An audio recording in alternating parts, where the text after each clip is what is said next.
la patología se divide en general y sistémica. El primer temario vamos a ver lo que es general. Entonces, esto es algo que ocurre de manera general en alguna u otra enfermedad en la que va a haber una lesión. Una lesión quiere decir algo que no le está permitiendo a la célula vivir en homeostasis.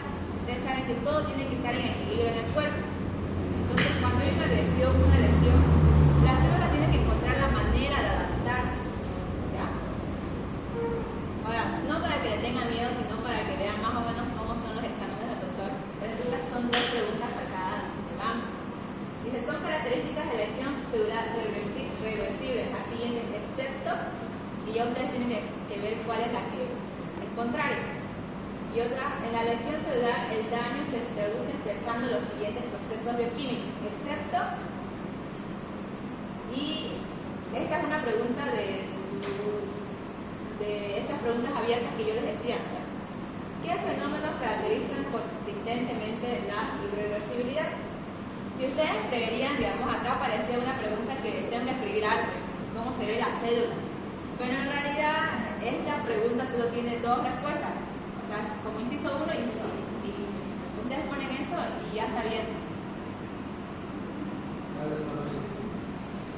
Les voy a enseñar después, primero hay que aprender. Por eso les digo, primero, no se centren primero en el campo, primero sí céntrense en entender todo, entiéndanlo bien y cuando ustedes entiendan después memoricen. Y ahí les va a resultar más fácil memorizar. Ya. Como yo les decía, la célula tiene que estar en homeostasis. Es un requerimiento. Entonces, ante un estrés o un estímulo lesivo, entra en un proceso en el que la célula no quiere morirse, por así decirlo. Y entra lo que es la adaptación.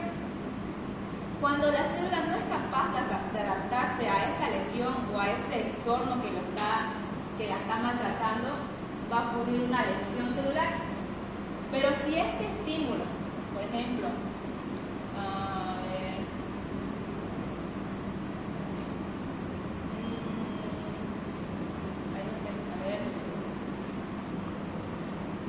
ya, por ejemplo, ustedes cuando hace calor empiezan a sudar, ¿verdad? Entonces nuestro cuerpo desprende calor. De esa manera es como que ese estímulo ya no está dañando a las células de nuestro cuerpo porque tienen que mantener una temperatura, pónganle de 36 grados y no tiene que subir tanto. Entonces cuando uno suda, está como que ese calor no se mantenga en el cuerpo. Entonces hay una lesión leve, temporal, lo que hace que sea reversible. Entonces la célula vuelve a su homeostasis y no sucede nada. De ahí, en otro camino puede ir a una lesión que siga, que constantemente esté presente, de tal manera que se haga una lesión irreversible. ¿Ya? ¿Y cómo se caracteriza esa lesión irreversible?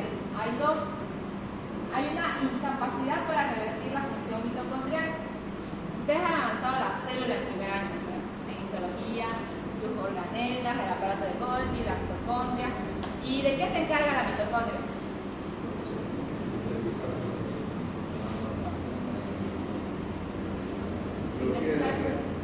Producir energía. Entonces, la función de la mitocondria es producir energía. Cuando hay una incapacidad de revertir esta función y igual avanzaron sobre la membrana celular, ¿verdad? En fisiología, recién está yendo en fisiología, pero ustedes saben que el pH dentro de la célula y el pH fuera de la célula es diferente. Entonces, cuando hay una ruptura de la membrana celular, digamos que el pH de la célula se hace más ácido y estas no son condiciones favorables para ella. Entonces, cuando hay un trastorno profundo en la membrana celular, también es lo que va a ocurrir en una lesión irreversible. Entonces, la respuesta para la primera pregunta, que es la de acá, es eso: incapacidad para revertir la función mitocondrial y trastornos profundos en la membrana celular. Ahora, una vez que esté la lesión irreversible, ya la célula le va a tocar, o sea, ya, por así decirlo, va a morir. Y hay dos clases de muerte celular. Una es la necrosis y la otra es la apoptosis. diferencia entre estas dos va a ser que una va a evitar que haya inflamación. Es decir, pónganle que la célula es como un redondito y se van a formar vesículas más chiquitas y ahí va a acabar todo. Y va a venir otra célula y se la va a comer y acabó, no hubo más lío. Pero en una necrosis, la célula como que va a estallar y todas esas sustancias desparramadas va a ocasionar más inflamación. ¿Ya? A la apoptosis, en una definición simple, se le llama muerte celular programada.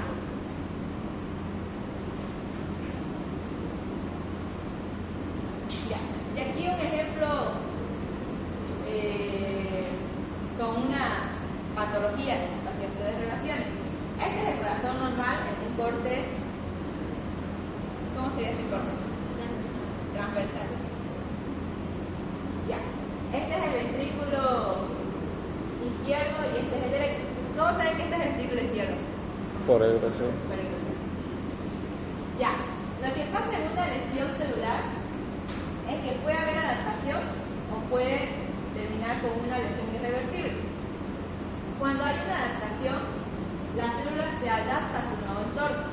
En este caso, como ejemplo, una hipertensión arterial. Tal y como dice su nombre, es que en las arterias hay mayor presión, ¿verdad? Entonces, para vencer esa presión, el corazón tiene que hacer mucho más fuerza. Y cuando en el gimnasio uno hace más fuerza, ¿qué pasa? Se crecen los músculos, ¿verdad? Entonces, a eso se le llama hipertrofia. Entonces, en el corazón lo que ocurre es una hipertrofia del músculo. Esta sería una adaptación. Pero en cambio, si es que la célula no es capaz de regenerarse, digamos, ¿cuáles dijimos que eran las dos cualidades de una lesión irreversible? No, esa es la muerte celular. Incapacidad para. ¿Y el otro? Trastornos de la membrana celular. Ya, imagínense que a esa célula le ocurrió eso. Y eso normalmente ocurre en un infarto agudo del miocardio. No le llega sangre a la célula y la célula pierde su membrana y ya no revierte la función. Y lo que ocurre es una fibrosis. ¿Sí ven esto amarillito? Y ya eso ya no es tejido viable. ¿Ya? Ahora, ¿cuáles pueden ser las causas de esta lesión celular? O sea, ¿qué motivos puede haber? Ahora, como yo les decía, lesión es toda alteración que perturba de forma transitoria continuada la homeostasis de la célula. En un principio tenemos la hipoxia. La hipoxia es la falta de oxígeno en la célula. ¿Ya? Es diferente a la isquemia. La isquemia es la falta de irrigación sanguínea. Ustedes han llevado que, aparte de llevar oxígeno, ¿qué más lleva la sangre a la célula?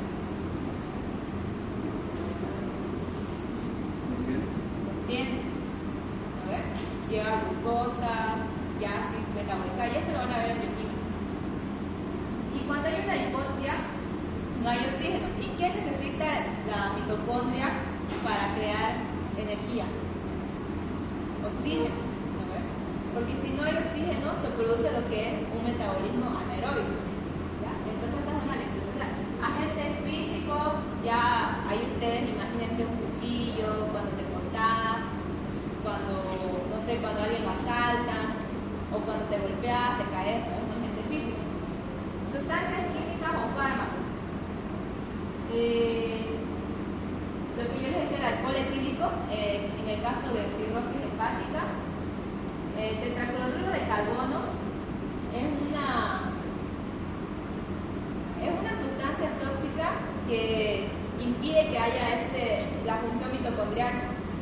Han hablado sobre la cadena de electrones, creo, que ocurre en la mitocondria. Entonces él se une al oxígeno y no deja que él sea el último aceptor de electrones. ¿Ya? Agentes biológicos en bacteriología. ¿Pueden nombrarme alguna bacteria? ¿Ya han avanzado? Escherichia coli. Streptococcus. Mutans.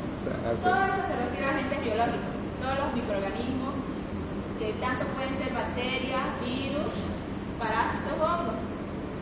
De ahí tenemos las reacciones inmunológicas. ¿A qué se refiere eso?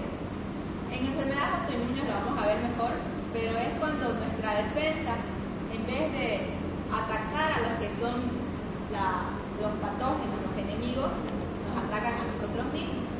¿Alguien conoce alguna enfermedad autoinmune? VIH, VIH. diabetes. No, diabetes. Bueno. El cáncer. El cáncer sí ataca a nuestras propias células, pero es porque la célula se vuelve local. Le ocurre algo que no debería ocurrir. Lupus. ¿Han oído hablar de hepatitis por contacto? Artritis reumatoidea. Fiebre reumática. Ya, pero esas son enfermedades autoinmunes. De ahí alteraciones genéticas. En cuanto en el ADN puede haber algo. Y un desequilibrio nutricional. A eso se refiere de cuando en la sangre hay demasiado colesterol, hipercolesterolemia. Ya.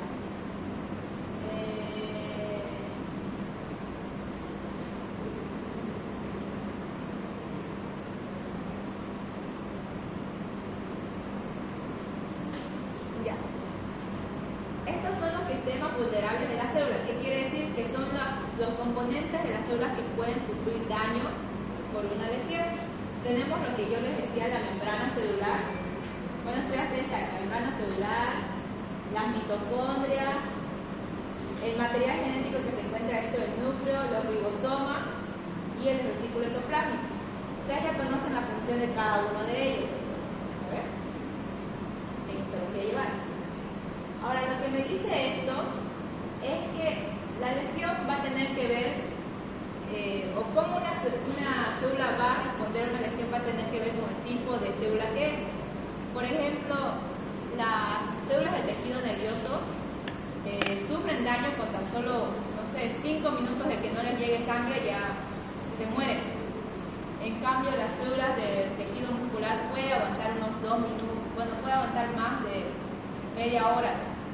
Pero tejido, por ejemplo, como en el corazón, cuando no le llega sangre, en vez de ser capaz de adaptarse, como dijimos en la hipertensión arterial, o sea, la diferencia, ¿no? En una hipertensión arterial, la célula puede hipertrofiarse y ganar esa presión, pero en un infarto agudo de miocardio, cuando no le llega sangre, la célula se muere, o sea, no hay esa adaptación. Entonces va a ser diferente en cada parte de nuestro cuerpo. Ahora, ¿cuáles son las consecuencias de esta disfunción? Una es el defecto de la permeabilidad de las membranas, hablamos. De ahí van a existir lo que son los radicales libres, que son sustancias tóxicas igual en nuestro cuerpo, que no van a hacer ningún bien. Después la disfunción mitocondrial, la depresión del ATP. Esto tiene mucha relación con la disfunción mitocondrial, porque ustedes saben que los mitocondrios en realidad producen energía. Entonces, si esta no produce energía, no hay ATP. Y la liberación de calcio intracelular. El calcio se encuentra en lo que es las mitocondrias dentro de la membrana interna. Y también tenemos calcio, si mal no recuerdo, en el retículo endoplásmico, no me acuerdo si dice algo. Ahora, aquí está la respuesta de la primera o la segunda pregunta de la teoría. En la lesión celular, el daño se traduce expresando los siguientes procesos bioquímicos, excepto A, aumento de ATP, B, destrucción mitocondrial, C, aumento del calcio intracelular y pérdida de la adaptación del calcio, D, acumulación de radicales libres derivados de oxígeno, E, defecto en la permeabilidad de la membrana. ¿Cuál sería la respuesta? A. Es sencillo.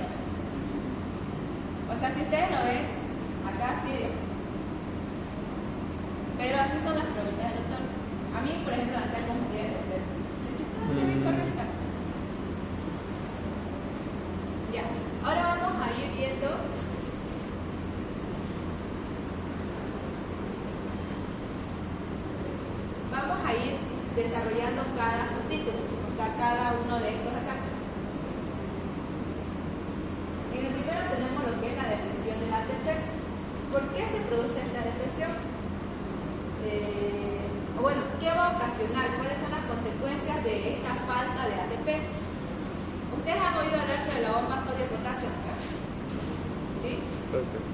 ¿Cuántos sodios entran? 3. ¿Y cuántos potasios salen? 2. Y esta bomba, tal y como dice su nombre, es con gasto de energía, ¿no? Entonces, si no hay ATP, pues es al revés. Sale sodio y entra potasio. Sí, me equivoqué. Ya. Esta bomba funciona con energía, ¿no? Es una bomba de contratransporte. ¿Por qué? Porque no obedece a lo que es el grado de concentración. Entonces, si no hay ATP, esta bomba disminuye su función. Ahora, si no hay oxígeno, aumenta lo que es la glucosis anaeróbica. Y viendo lo que es la glucosis anaeróbica, esta no es tan eficiente como la glucosis aeróbica, que es con oxígeno. Creo que se producen 36 ATP, algo así, con la glucosis aeróbica. En cambio, con esta anaeróbica se produce mucho menos.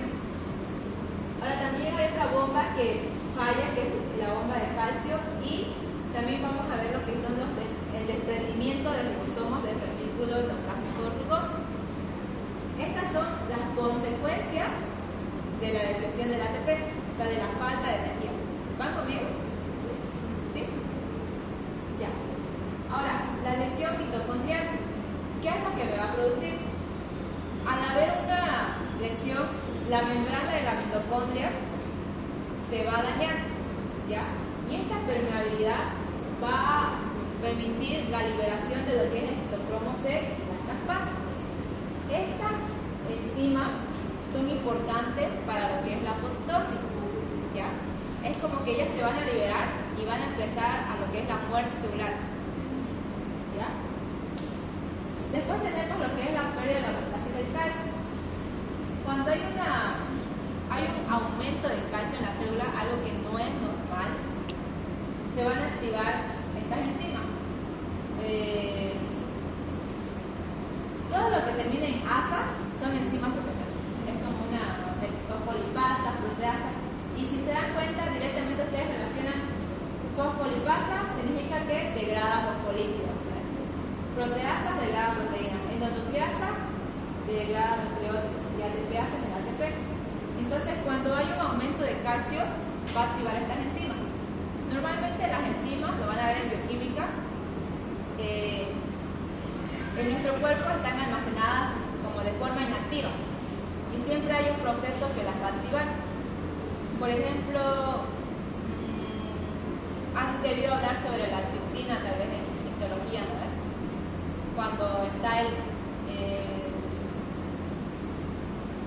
no me acuerdo bien, no creo si es la tripsina, pero hay una enzima que empieza a activar las otras enzimas digestivas. O sea, una que se activa y las demás se activan. Entonces es un proceso similar. El calcio va a empezar a activar las otras enzimas. Después tenemos el estrés oxidativo. Y ahí igual había una pregunta, me acuerdo, que era que dónde se producía o qué es la lipofuncina. Cuando los lípidos de la membrana plasmática empiezan a degradarse, estos se van a peroxidar. Y esta peroxidación, o sea, es como que se van a oxidar para poder digerirlo, muchas veces no se va a lograr. Y este material que es no digerible se va a ver en el microscopio como manchitas café, y eso es lo que se le llama la lipofuncina. De ahí la modificación de las proteínas. Cuando hay como este ambiente inestable en la célula va a ser incapaz de producir proteínas bien hechas, va a empezar a producir proteínas mal estructuradas, y así de a poquito se va a ir modificando las proteínas. Y también pueden llegar a lo que es las lesiones del ADN. Ahora, el último que nos faltaría ver serían los efectos en la permeabilidad de la membrana. O sea, ¿qué puede lesionar esta membrana? Las especies reactivas de oxígeno, la reducción de la síntesis de fosfolípidos, el aumento de la degradación de los fosfolípidos y alteraciones del citoesqueleto. Si se dan cuenta, todo esto está relacionado con lo otro. Es como que se van relacionando. ¿Por qué? La reducción de la síntesis viene a ser lo que es una función del retículo endoplásmico liso, ¿verdad? Entonces, si la célula está apenas está trabajando, entonces ya no va a lograr esa síntesis adecuada para poder tener una membrana estable. Y sus consecuencias son una lesión de la membrana plasmática, una lesión de la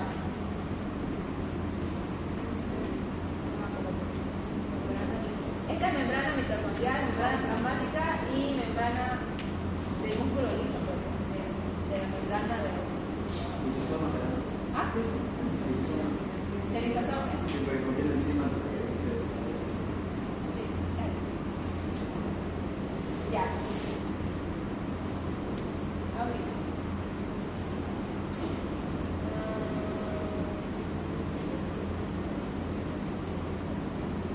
Ya, ahora vamos a hablar de lo que es el estrés oxidativo, pero más que todo de a qué se refiere.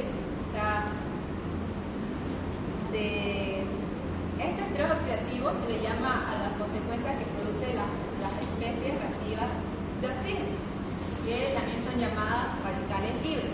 ¿Y por qué se llaman radicales libres?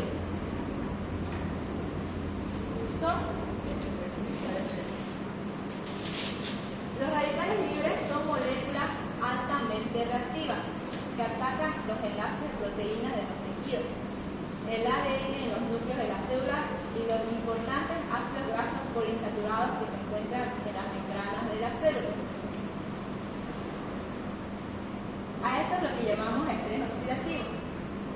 Modificación de las proteínas, lesiones del ADN, son todas sus consecuencias, ¿verdad? Estos son los responsables. Es como que los radicales libres, su acúmulo hace que haya estrés oxidativo. Ya. Ahora, ¿de dónde salen estos radicales libres? Esos son los radicales libres. Ion superóxido, peróxido de hidrógeno, ion hidroxido. Van a salir de lo que es la glucólisis anaeróbica. Pero antes de eso, otra característica igual que presentan los radicales libres y de por qué sudan o cocinan tanto daño en la célula es que presentan solo un electrón impar en su orbital más externo. Y este electrón, como no está estable, empieza a dañar. Es como que empieza a unirse con otras cargas positivas y empiezan a dañar la célula. Y esto es como de nuevo reticulando lo que dije más antes.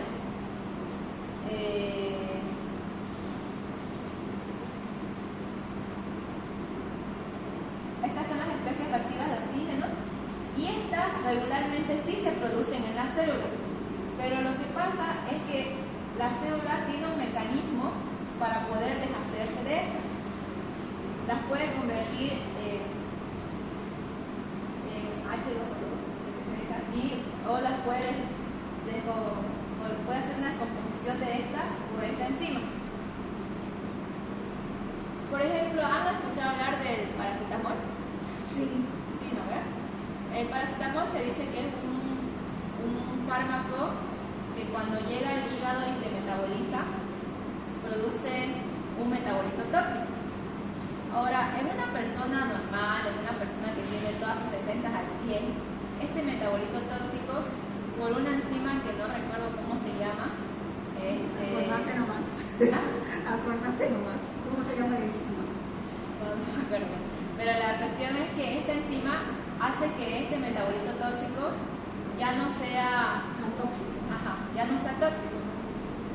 Pero cuando hay un exceso, es decir, la célula no está produciendo esta enzima o falta esta enzima, ese metabolito tóxico queda en el hígado. Entonces, por eso hay personas, por ejemplo, personas que tienen hígado graso, que evitan que ellas puedan consumir el paracetamol porque para ellas sí es bastante, o sea, causa más daño. Ajá, pero en cambio, para nosotros, digamos, una molécula de paracetamol no nos va a hacer tanto daño, o no nos va a hacer daño porque tenemos esa enzima funcionando bien, de tal manera que su metabolito tóxico se va a metabolizar y se va a eliminar sin producir más daño. Entonces, póngale que la célula, igual con estas especies reactivas de oxígeno, tiene esa función. Pero cuando no hay, cuando se empiezan a acumular, cuando la célula no puede eliminarla, producen esas lesiones, que son nuevamente la peroxidación lipídica, lesiones de la membrana, modificación de las proteínas, ruptura, mal pegamiento y daños en el ADN que van a producir posteriormente mutaciones.